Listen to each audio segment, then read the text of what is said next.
I had homebrewed a Moxon Yagi some time back and have been using it for LEO amateur radio satellite operations for the past few months.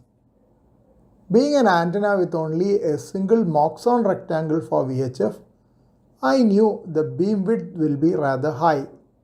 When I checked the M1GEO G8OCV page, the design which I had used, there were plots of radiation pattern for both VHF and UHF as well as the resonant frequencies.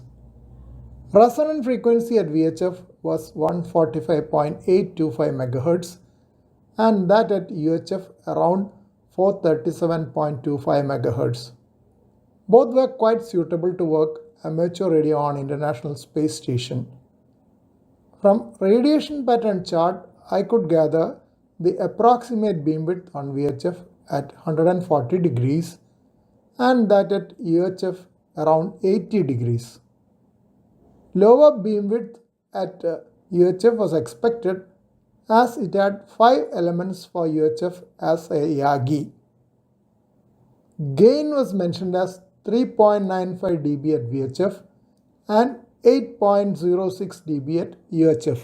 Today night I decided to check how it worked practically for me on a 15-degree elevation pass of space station.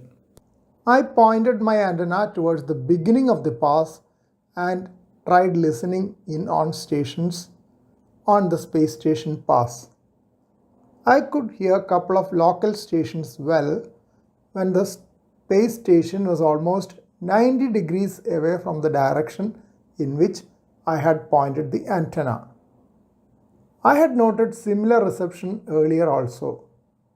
So that tallies fairly well with the estimated beam width of the antenna.